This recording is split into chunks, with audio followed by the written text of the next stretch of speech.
Okay, I think we will go ahead and get started. Um, Welcome, everyone, and thank you for joining us on this rainy DC morning. I am looking forward to the day when we can do this in person again and the weather conditions will actually matter. I'm Jenny Town. I'm a senior fellow here at the Stimson Center and director of our 38 North program. This is an even timelier event today, given all the talk of signs being sent or not being sent over the past 12 hours. So hopefully we can address a number of these issues throughout today's discussion. Um, as I'm sure you're all aware, the Biden administration is still in the process of conducting its North Korea policy review and trying to assess where we're at with North Korea and what the US strategy will be going forward.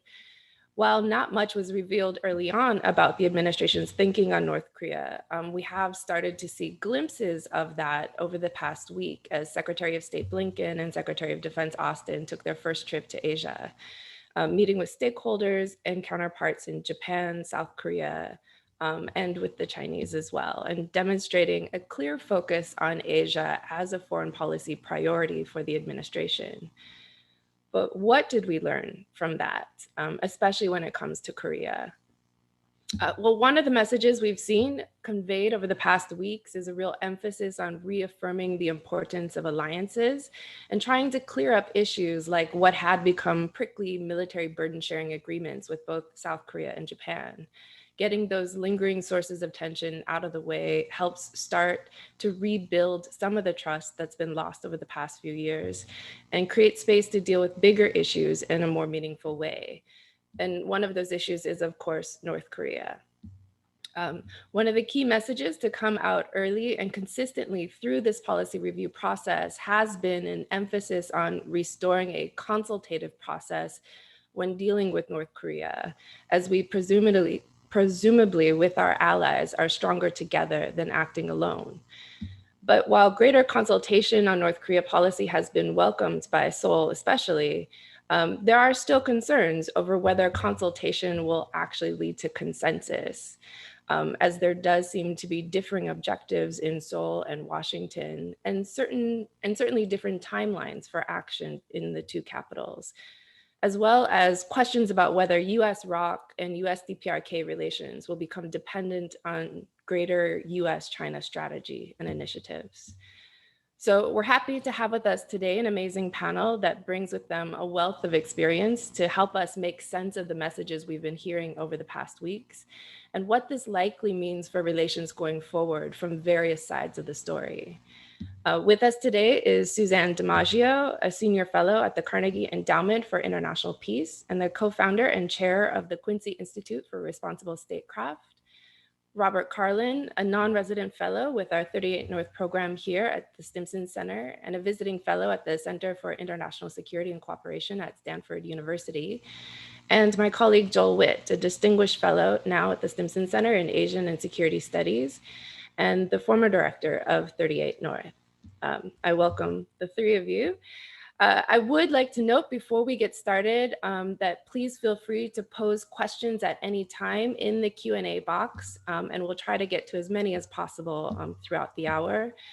And I've asked each of the speakers to help frame today's discussion by giving some short opening remarks, each focused around three key takeaways from recent events. And so, Suzanne, why don't we start with you?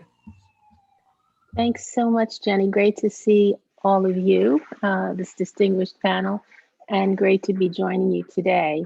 I don't know if I've broken it down to three takeaways, but maybe an amalgam that can count as three. So let me begin. I want to focus a little on some of the signaling that we're seeing and hearing. And I think there are key indications that the Biden team is interested in starting diplomatic talks with North Korea. I see a series of moves on the administration's part to prepare the groundwork for a potential strategic opening with Pyongyang. Here are a few of the things that I've noticed. One is that the administration has maintained the suspension of major US ROK military exercises. The latest round of these exercises was just wrapped up. They were primarily tabletop exercises, not provocative by any means. This signaled a desire to continue the dual suspension, whereby the US is continuing to suspend future major military exercises if North Korea maintains its moratorium on nuclear and long range missile tests. So, a dual suspension to provide space to explore diplomatic options. A second point I'd like to raise is we've learned that the Biden administration now has already made attempts to contact North Korean officials. This outreach began in mid-February.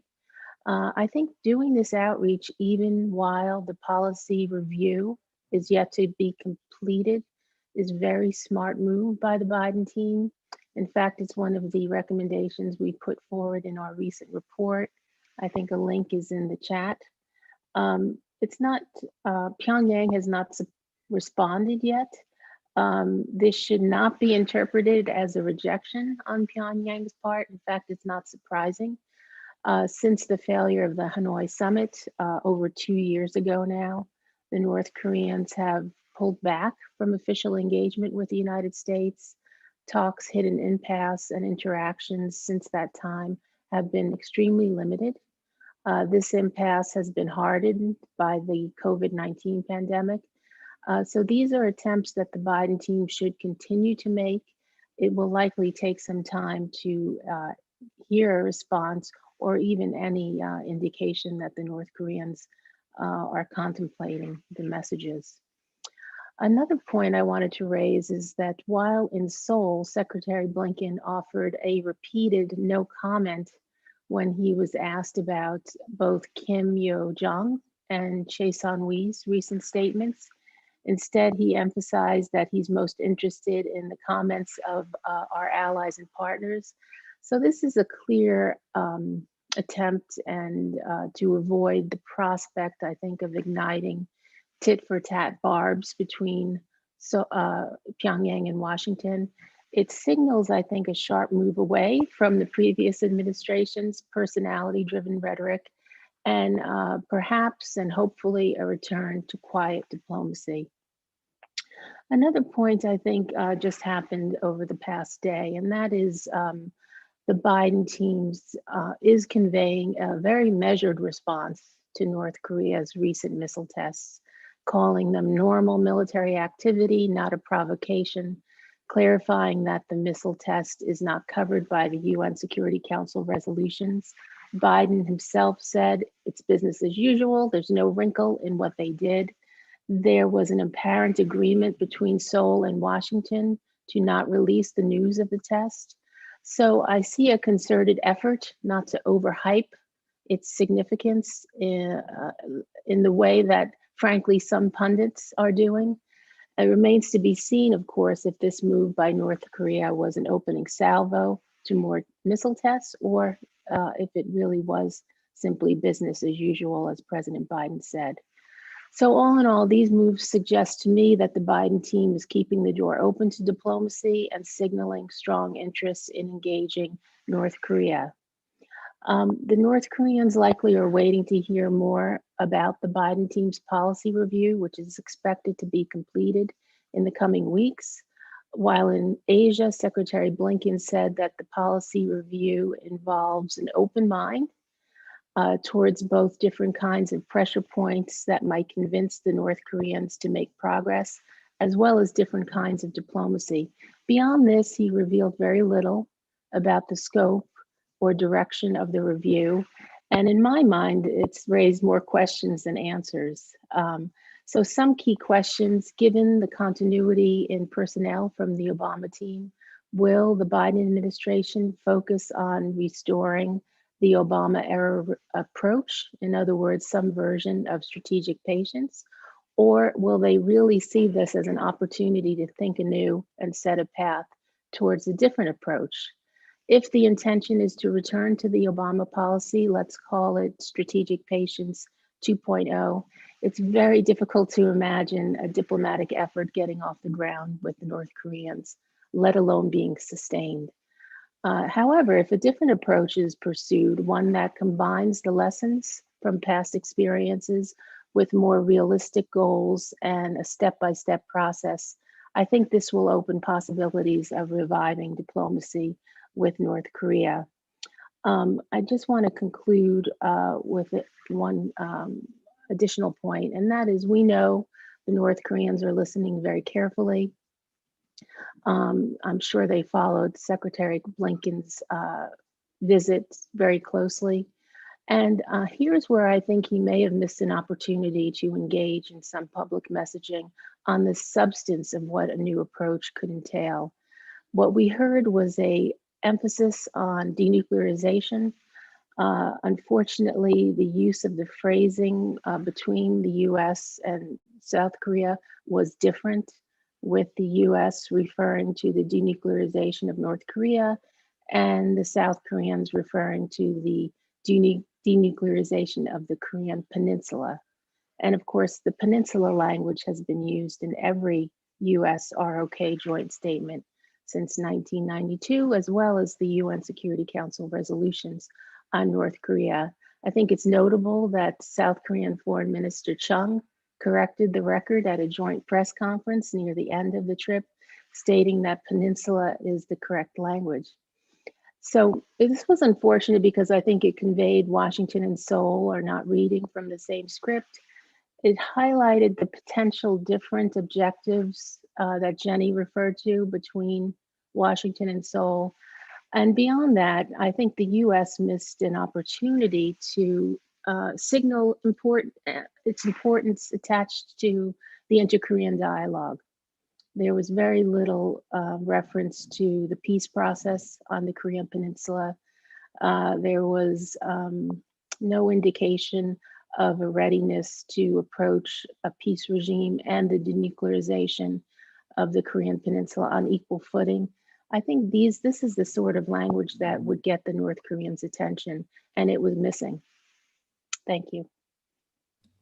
Thanks, Suzanne. There's a lot there to unpack in the discussion and Q&A. But before we do, let me turn to you, Bob. There were, of course, two key North Korean statements issued during the course of the Blinken and Austin trip. One from Kim Yo-jong, Kim Jong-un's sister, which focused on inter-Korean relations, and one from Chae Sun-hee, the vice foreign minister, which focused on US-DPRK relations. What were your key takeaways from these statements? Oh, you're muted still. There, I'm okay. Good morning.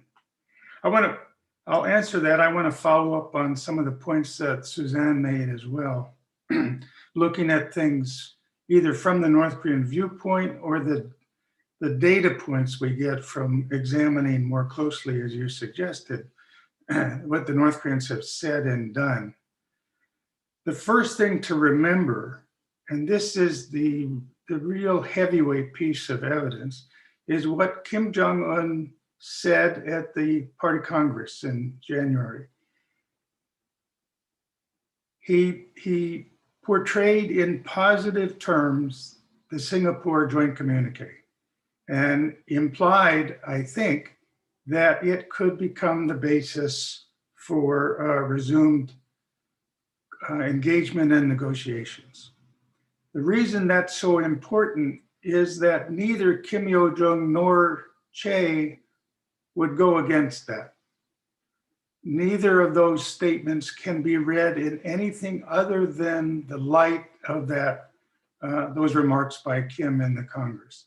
And so I think if you do that, what you see is certainly the Kim Yo-jong statement, which only had 2 sentences on the US, but then more fully in Chae's statement, the signal that the door is still open, that they have not reached a conclusion on dealing with the US. As Suzanne says, they're still waiting, but that's critical to understand.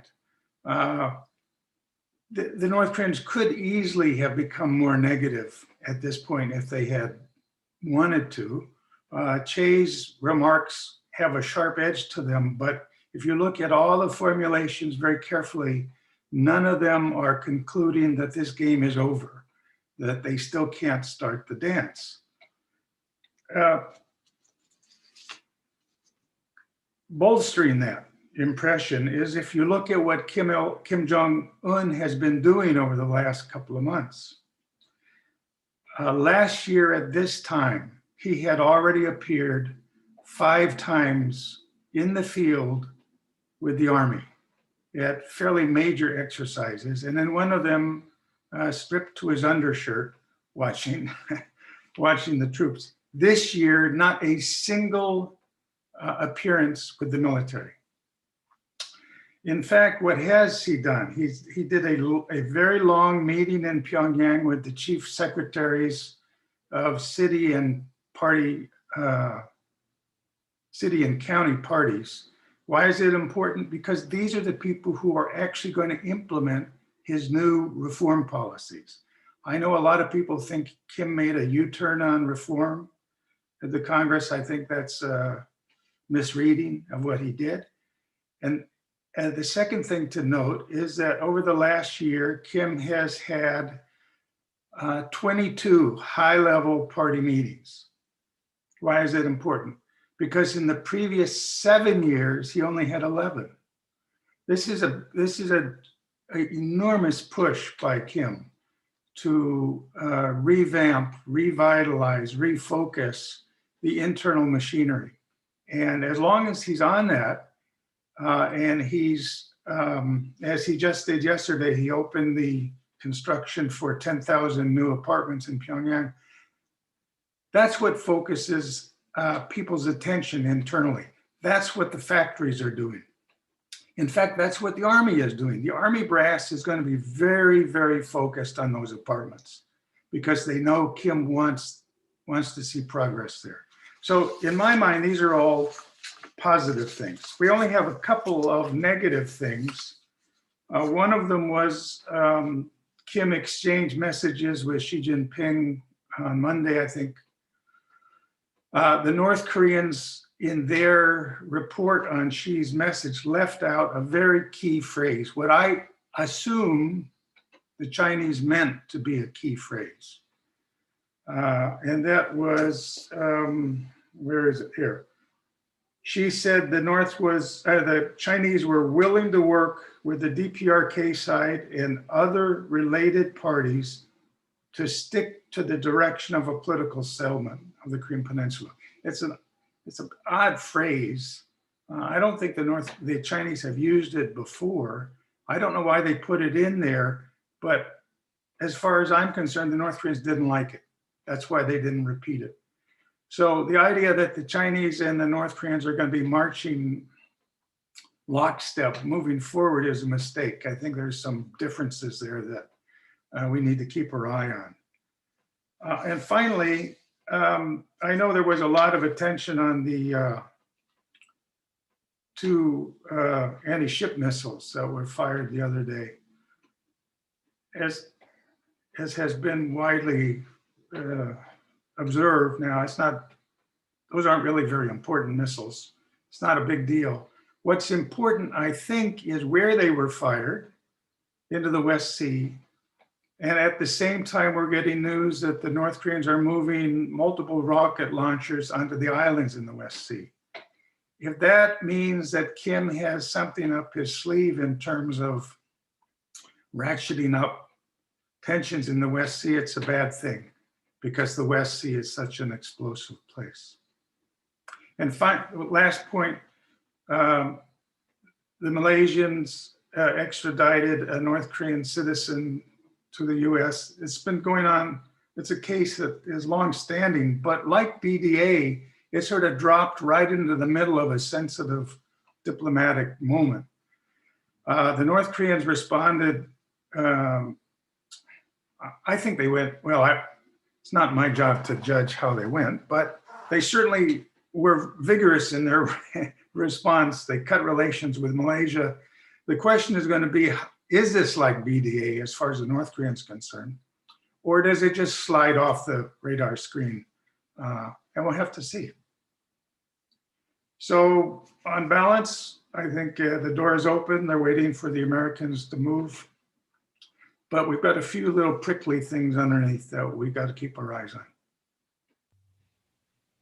Great, thanks, Bob. Yeah, the Malaysian brouhaha really reminded me of BDA and sort of the left hand and right hand not knowing what each other are doing and acting against each other in counterproductive ways. That said, finally, why don't we move to Joel? There's obviously been a lot of issues brought up, and I kind of leave it to you as to, what does this signal about the key challenges ahead for the Biden administration and on Korean Peninsula issues?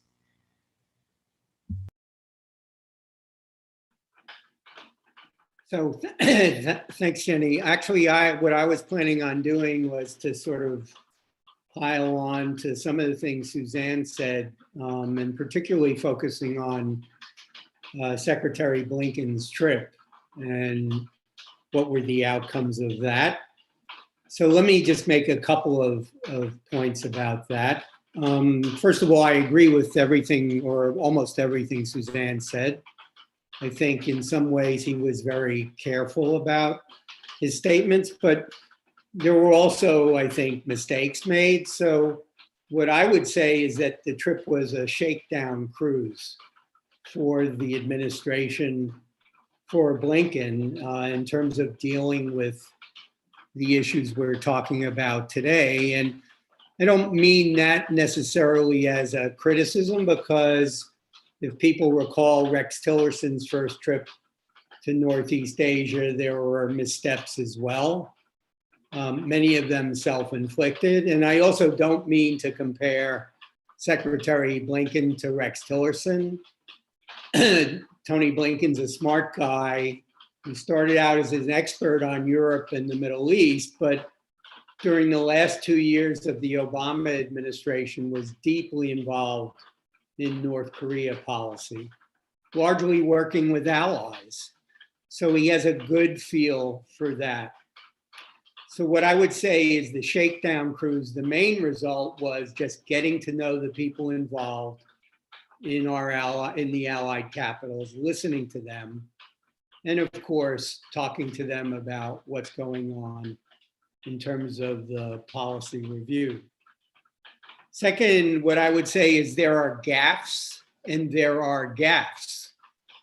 So certainly it's a mistake to highlight North Korean human rights violations the way he did in public. I would say, sure, call out the North Koreans, but you got to keep it in perspective of what our priorities are.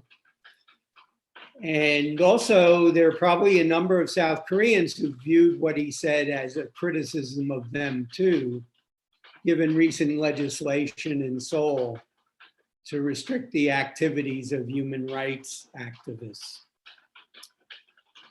But that may have just a momentary, be a momentary blip on the screen, but I think the messaging around denuclearization of North Korea versus denuclearization of the Korean Peninsula could have real consequences.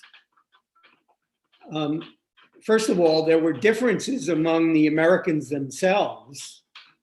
Secretary Austin signed on to language about denuclearization on the peninsula, while Blinken avoided it. And I don't know what caused that. Secondly, there were differences between the Americans and South Koreans. And third, there are clear differences between us and the North Koreans. And I think Suzanne has mentioned that as well.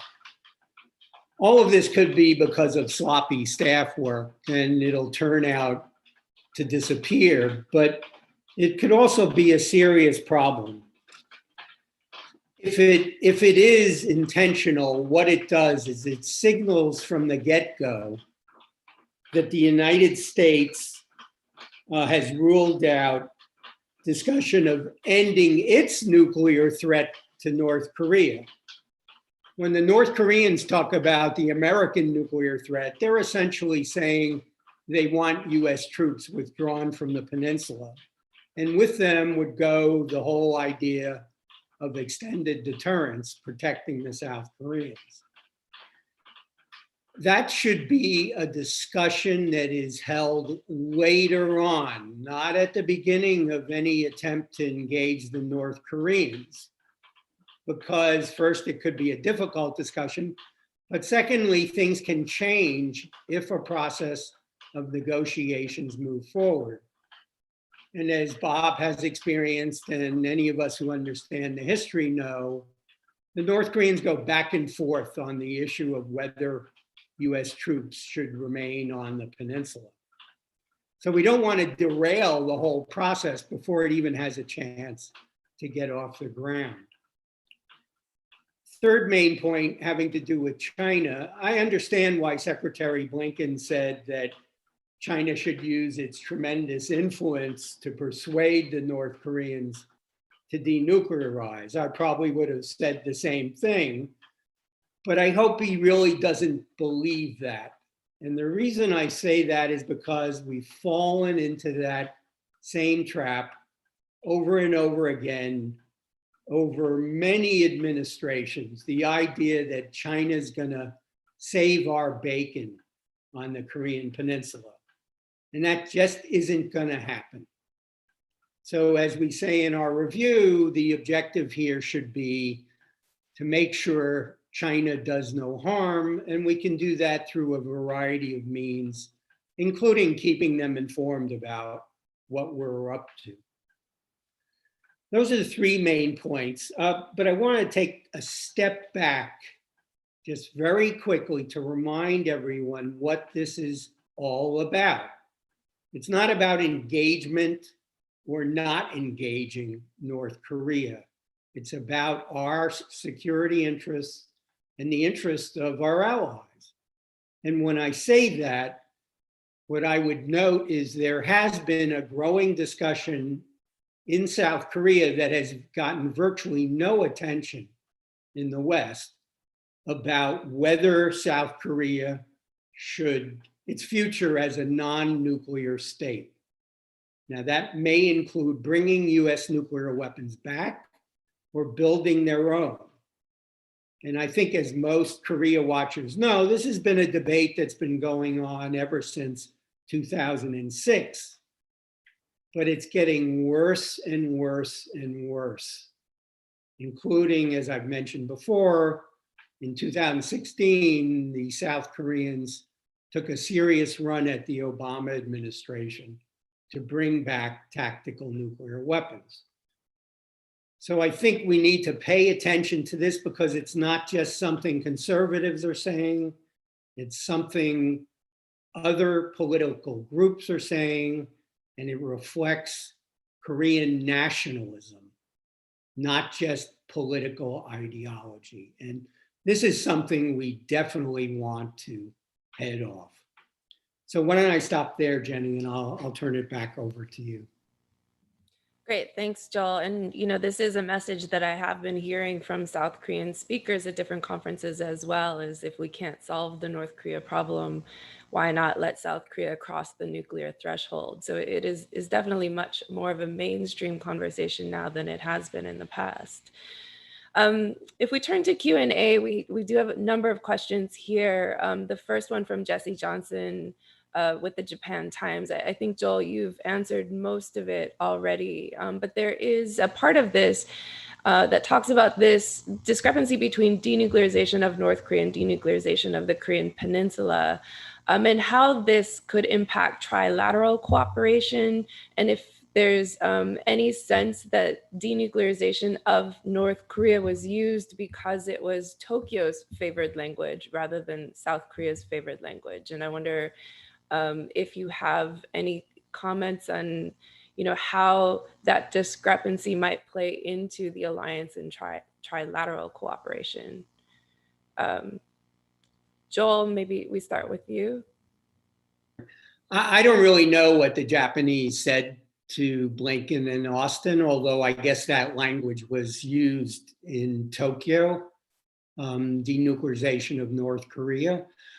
I suspect that it's language that the Japanese really like, because once again, I'm sure the Japanese are not interested in seeing any opening for the North Koreans to play havoc with the American alliance systems in Northeast Asia. So I mean, it makes perfect sense that it's something the Japanese would like. And I don't know how it I don't know if the Americans really liked it or were just carrying over what they heard in Tokyo. Suzanne?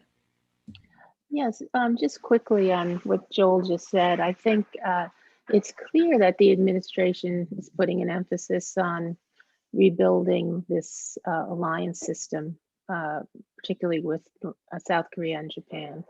They held a trilateral just weeks following the inauguration.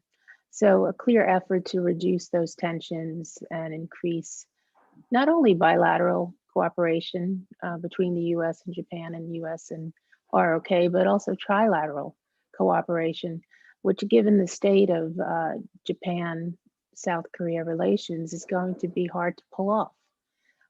So I'm sure while they were in these respective capitals, they heard very different, while they were consulting on North Korea policy, they probably heard very different views. And that may reflect why there was such a difference in language. So I think the big question for me is which views is this administration going to take into account more? You know, if they take a more flexible approach, then it's clear that Seoul has won that game, but it's still too early to tell. And I think that's what we're all waiting for with this review, whatever, and even if it's going to be revealed publicly. Great, thanks, Suzanne. Bob?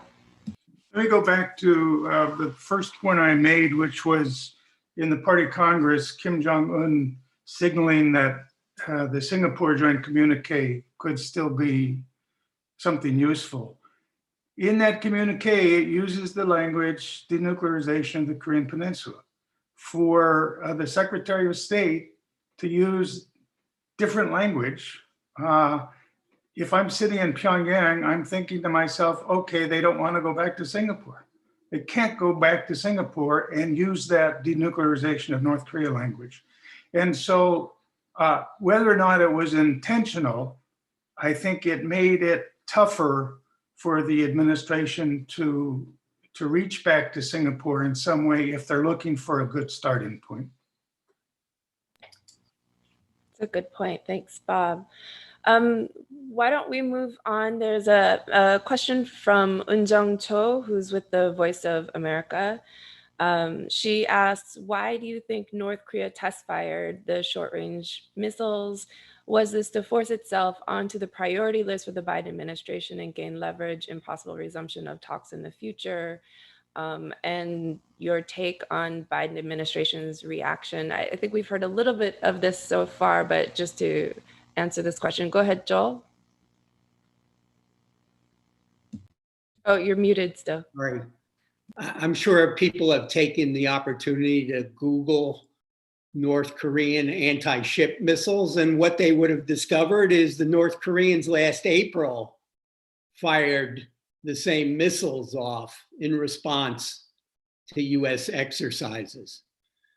So the idea of inflating this into some sort of signal to the Biden administration trying to step up pressure or just make their life difficult, you know, I think we're reading much too much into it.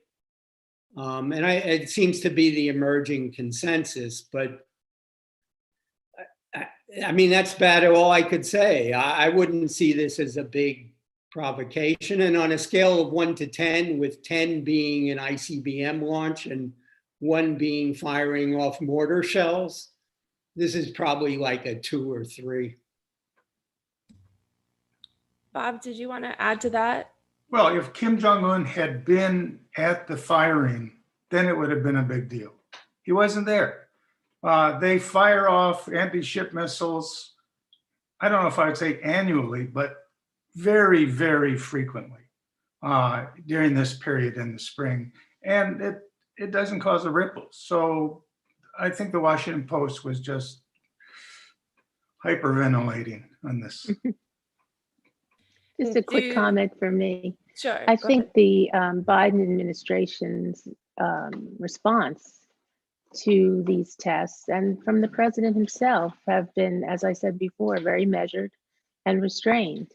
And I think they need to be commended for that. It really shows that they are not going to get sucked into a hyperventilation that Bob just mentioned, which I think is a good thing. And I think the North Koreans should read into that positively too.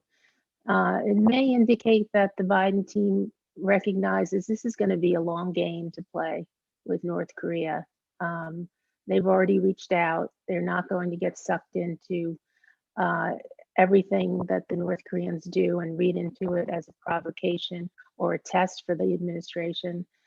So I think it's a very good approach, and I hope it continues. It's certainly a big difference from the past few years in terms of responses. There's a question from Jung No from Radio Free Asia asking, do you think that human rights will be the main focus of Biden administration's North Korea policy? While some say the US should separate human rights issues and nuclear talks when dealing with North Korea, some worry about the separation of the two. And especially given the statements by Blinken saying that he is in favor of reinstating the human rights envoy, how do you think human rights is going to factor into this, the US policy going forward? Who wants to? Joel? Not sure how many fingers I have to raise, but anyway, since I'm the one who brought it up, let me explain a little bit more. I definitely believe human rights has to be part of a dialogue between the United States and North Korea, particularly if we're on a road towards building peace on the peninsula that will include steps towards normalization of relations with the United States. It has to be part of that. The issue is, for me, and it's always been this way, how do you effectively make progress on human rights? Naming and shaming North Korea it's not going to make any progress in a vacuum. It has to be embedded in this process I just mentioned. So it's very easy to do that. And indeed, I've been in settings in the past where the North Koreans will discuss human rights issues in the context of a bigger process of normalization of relations. So that's the right way to do it. Highlighting it in public statements is not going to have a positive effect, and it's certainly not going to have an effect on the North Koreans. You can make it part of those statements, of course, but not up front. And I think that's the right way to go about it. Bob or Suzanne, did you want to add to that? No, I would just agree. I think this administration across the board, when it comes to foreign policy, has made it clear that human rights are going to be front and center, differentiating themselves from the previous administration. And in the case of North Korea, I think a realistic approach has to be taken. And if we get to official talks with the North Koreans, of course, the expectation is to bring up human rights, but the North Koreans are not going to be ready or willing to deal with it on an official basis, especially early on in talks. But I do think moving forward with the appointment of an envoy on human rights sends an important signal. It's probably the right thing to do. Great, thanks, Suzanne. Moving on, there's a question from Heinrich Kreft that asks about South Korea, bringing South Korea into the Quad. Would this be a good idea? Is there a sincere interest in Seoul for that and in Tokyo? And would this provide any sort of leverage in, broader US ROK cooperation on North Korea? Suzanne? Jenny, I think you should answer that. Well, I'm open to you guys first. Well, I'm interested in hearing your answer, but I think that this has been brought up quite a bit, whether or not South Korea should be involved in the Quad. I think there's some residual tension, given how previously the impact of China's outlook on South Korea and its missile defense system. Seoul didn't feel we reacted to that appropriately. So I'm sure that is residual tension that remains. Beyond that, I don't see any indication that Seoul is very eager to join the Quad at this moment, particularly because of their relationship with China. But that's my sense right now. Bob, go ahead. Well, one of the big questions is, are they going to rename it the Quint or the Pent if the South Koreans come in? Yeah, it does look like in South Korean circles, political circles, that there is support for South Korea joining the Quad Plus dialogue in both conservative and liberal circles, but it all really depends on how the US portrays the purpose of the Quad. And the more that the US really pushes this narrative that we have to ban against China, it does become problematic. And it is one of those things that will hold South Korea back from being too involved and taking a greater role in the Indo-Pacific strategy. I think if we move on, we have a question from Scott Snyder, going back to the human rights discussion just a little bit. And if we consider that the UK has normalized relations with North Korea and has had a human rights dialogue with North Korea, what tangible benefits do you think we could expect from engaging on this issue in the context of US DPRK normalization?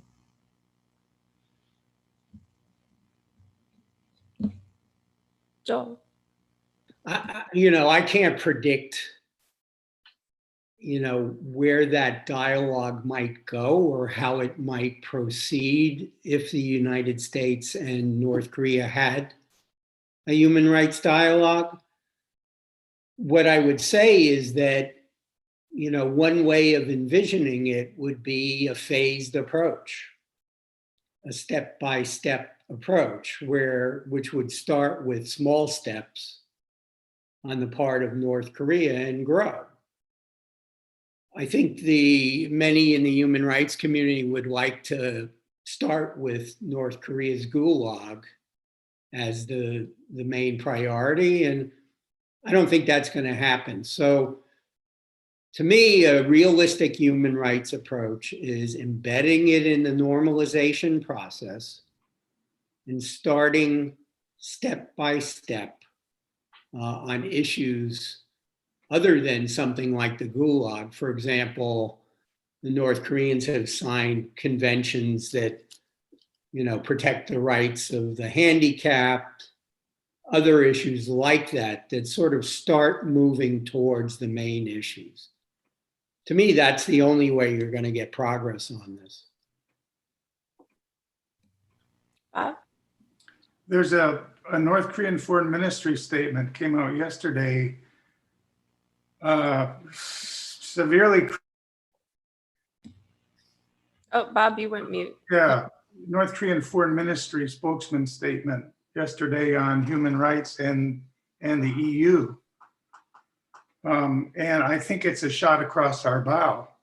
I think it's at least in part intended to warn us not to go there, or to be very careful if we go there, because they're not going to stand for it.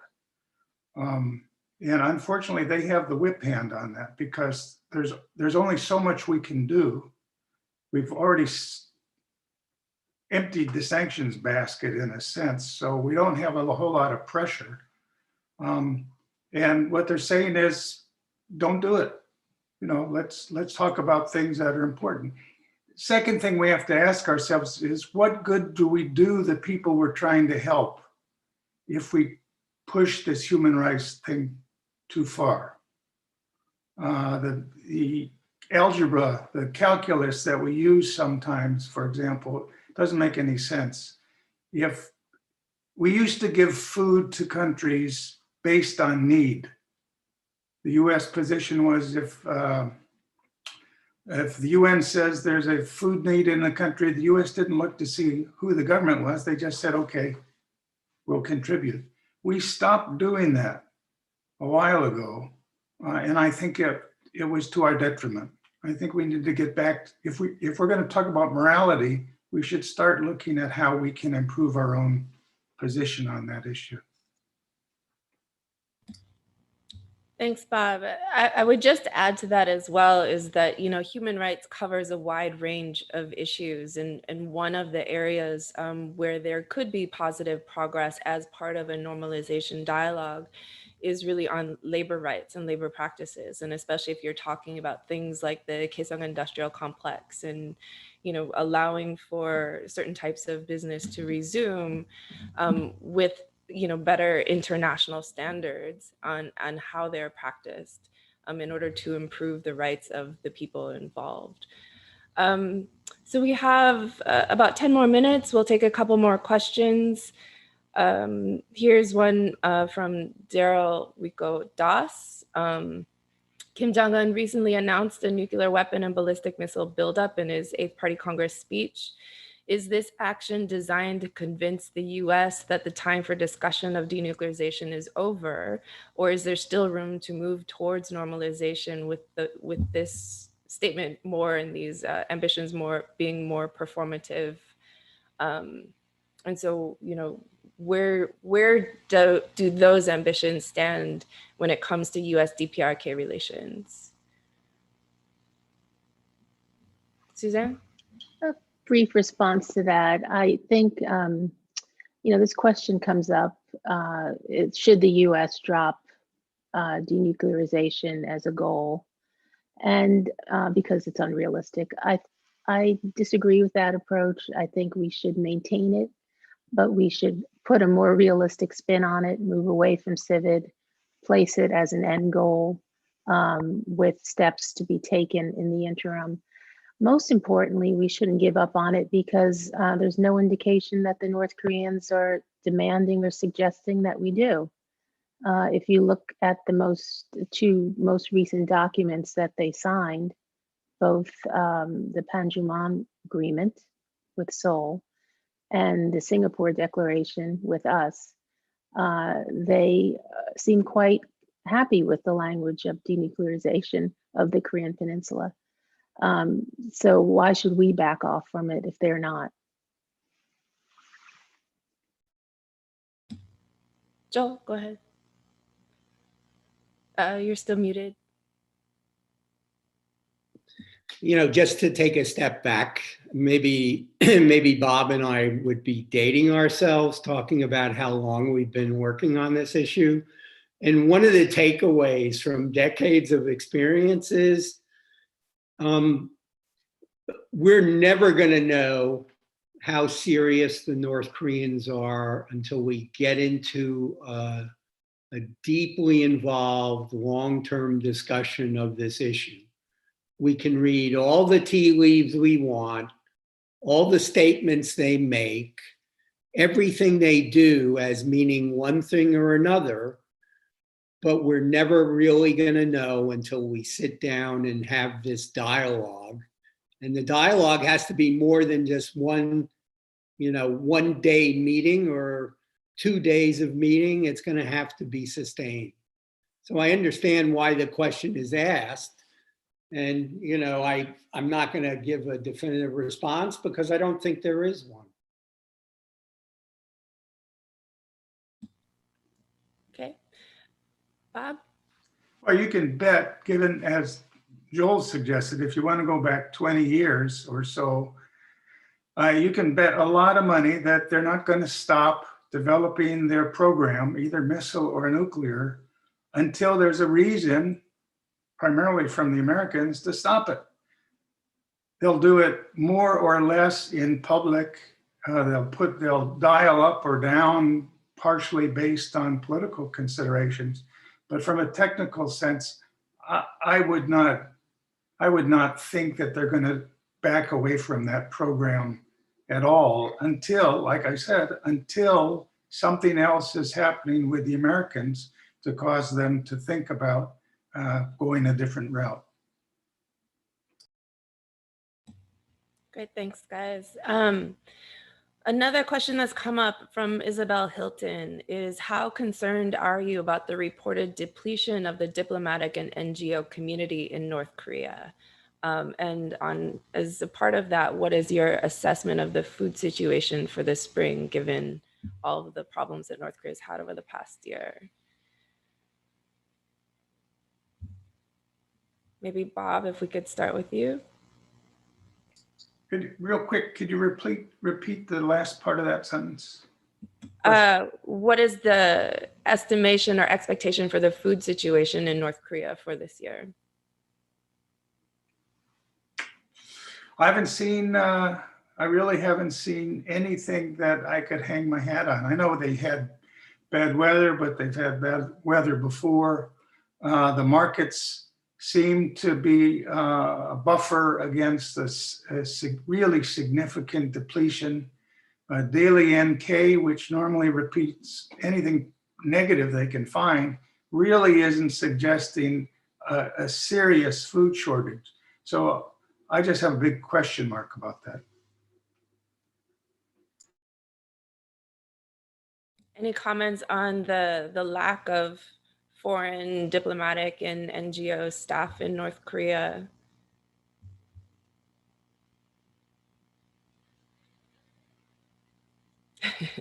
It certainly does create a deficit of information from what we've had in the past. And, I think it's worrying signs that we don't know exactly all of the reasons why everyone has left. But, I think there's still a lot of room here to try and see what the conditions for going back in are going to be as well, and how long that takes.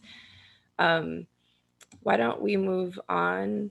There are a couple of questions that, really deal with what are we seeing in terms of the direction of the US policy review versus what can actually be done, or what are some recommendations that we would have. And I know that we put the report that we did in the comments earlier that people can certainly refer to, but if there's maybe one or two points that you want to highlight here before we move on, that would be great. Joel?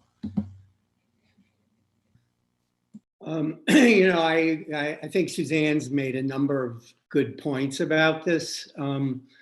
What I just would want to reemphasize is there's a danger of ending up in what I would call a policy no man's land, where, if you look at the different tools that the US might have at its disposal and characterize them as pressure or engagement, the danger is we're going to end up in a place where we can't put or don't put a lot of pressure on the North Koreans, but aren't really that serious about engagement.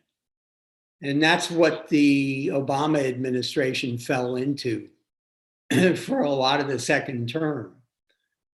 So what we tried to do in our review was to avoid that, to lay out how to avoid that, to take a realistic assessment of what the pressure options are.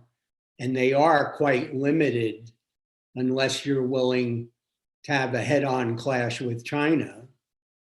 And the diplomatic options, what are they? Which, at least from our side, aren't limited.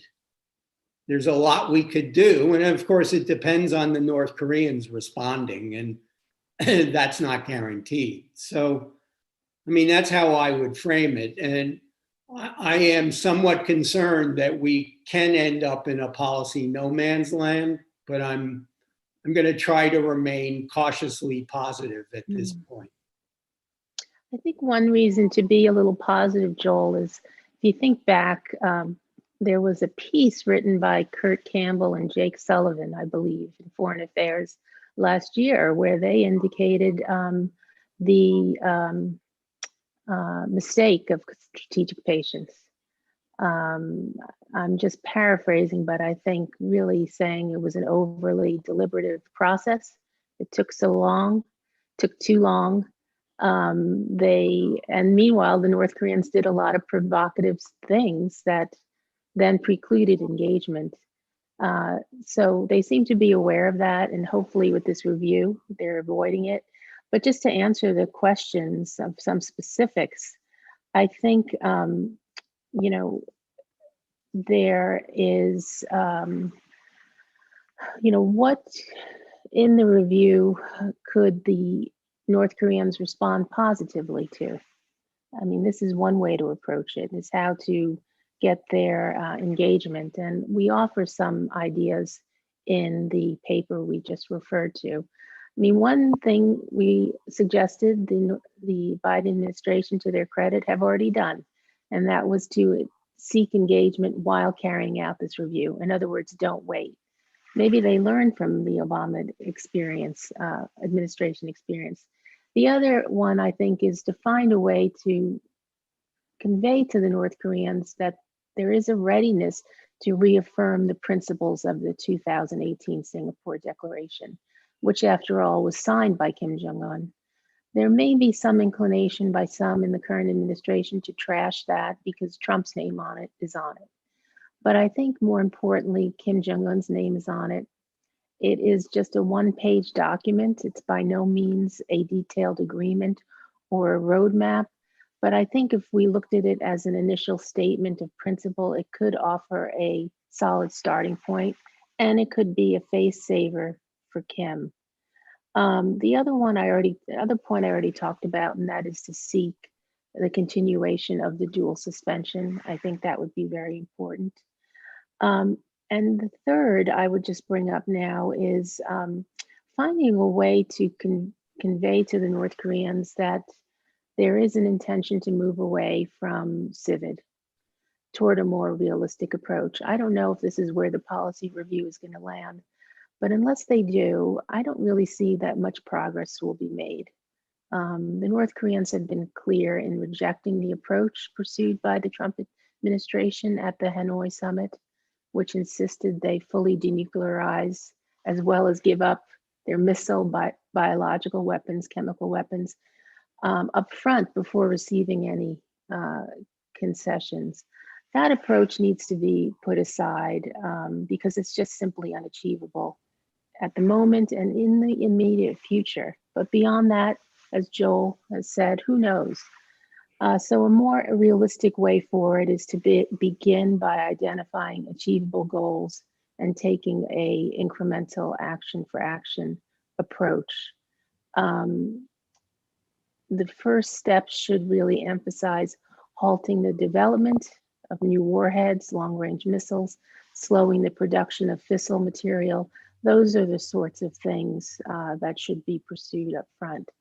Unless there's some flexibility on this point and flexibility on some early limited sanctions relief, I don't see us getting anywhere with the North Koreans. Joel, I know you had a point. Can I add just one very quick point, because I know we're out of time. There's a key indicator here that we haven't seen. Tony Blinken said he wants to nominate a special envoy for human rights. But what about a special envoy to handle North Korea? And I'm willing to bet that unless there is a special envoy or some policy entrepreneur who's going to lead this charge, then there are going to be problems. Thanks for that, Joel. As usual, we have more questions than we have time. And unfortunately, there's a lot that's left unanswered. But I want to thank our speakers today for a really engaging conversation. And certainly it won't be the last, as this issue is not going to be resolved anytime soon. And so thank you to everyone for joining us today. And we hope that you'll join us in the future for other events.